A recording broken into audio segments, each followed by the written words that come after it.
Olá, eu sou o Gus, seja muito bem-vindo a mais um episódio do podcast Estudar Inglês do Jeito Certo. E no episódio de hoje nós vamos falar: errar no inglês vai te levar à fluência. Solta a vinheta.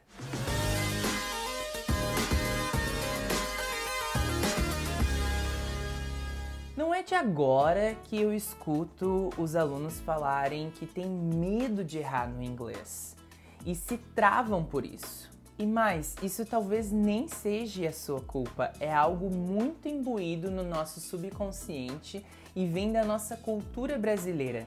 Por que você acha que, na verdade, quando a gente vê um americano falando, tentando falar em português é bonitinho, mas quando a gente faz algum erro na língua deles, não, péssimo. Nossa, que feio. É porque isso é construído de forma sociocultural. Então, aqui eu quero deixar um pensamento para você.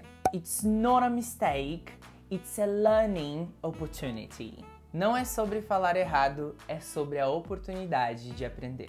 Ok, agora tendo este mindset, lembre-se, os erros são fundamentais para o processo de aprendizagem de uma nova língua.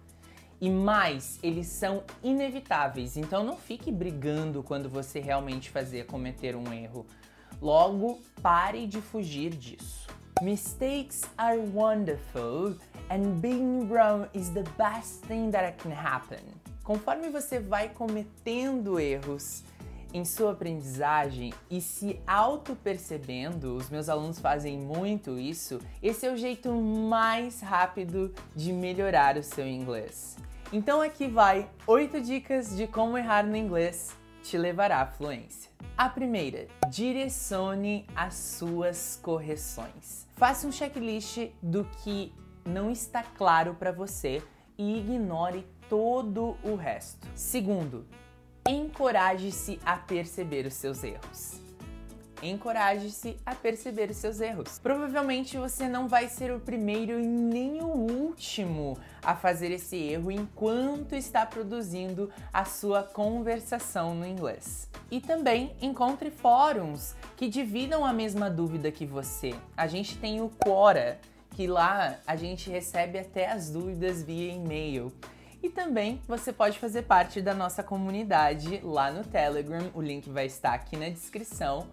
E você vai se sentir muito mais acolhido para poder expor os seus erros e também discutir isso. Eu deixo o chat aberto para que os alunos possam conversar entre si. Então é como se fosse um grupo bem unido mesmo. Isso com certeza será um atalho para você aprender mais rápido. Terceiro, ria dos seus erros.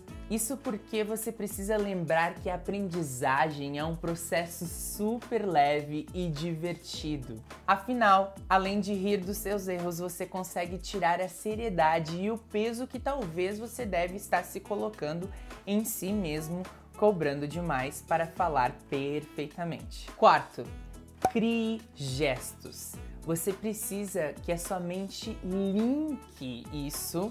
Por exemplo, vou dar um exemplo bem fácil, tá? Quando a gente está falando na terceira pessoa ou falando de alguém, vamos chamar assim, você faz um S bem grande no ar.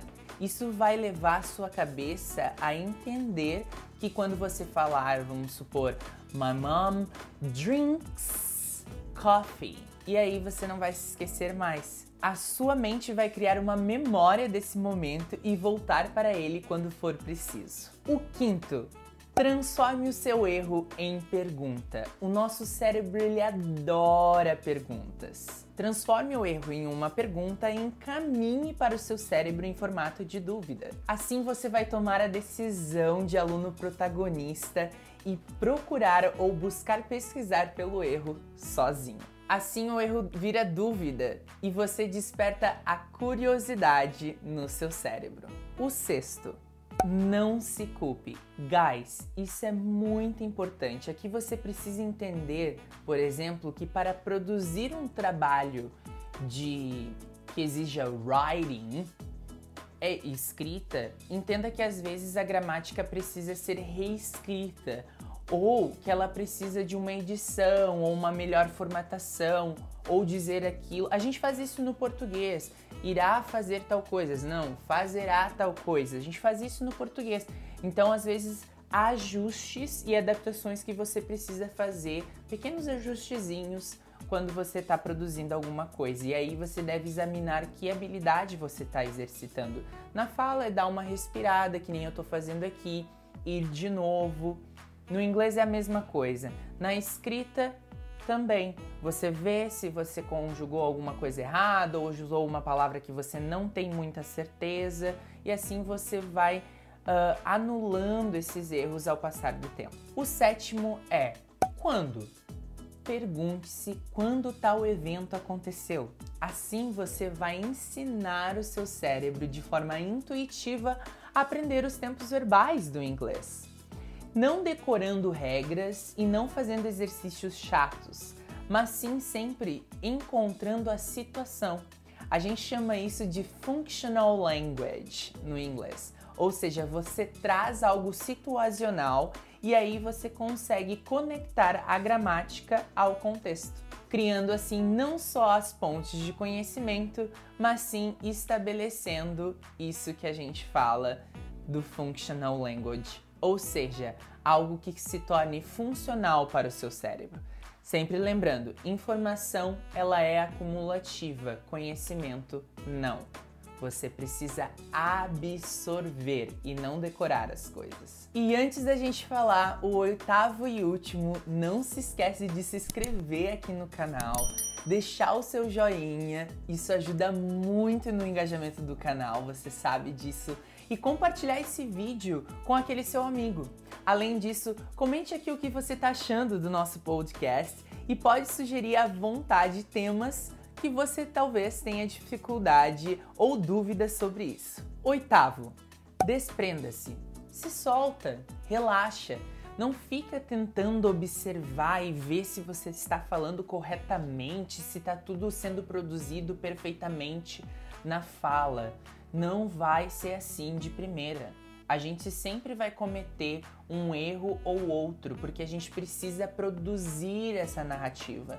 No podcast anterior, a gente falou sobre a importância da prática e dela ser obrigatória. Você precisa começar a produzir fala mesmo. E se tiver dúvidas, termine de falar e depois se questione. Afinal, quando a gente se permite, tudo flui, não é mesmo? E mais, vou te contar, foi quando eu desprendi de toda essa questão das regras gramaticais que meu inglês decolou.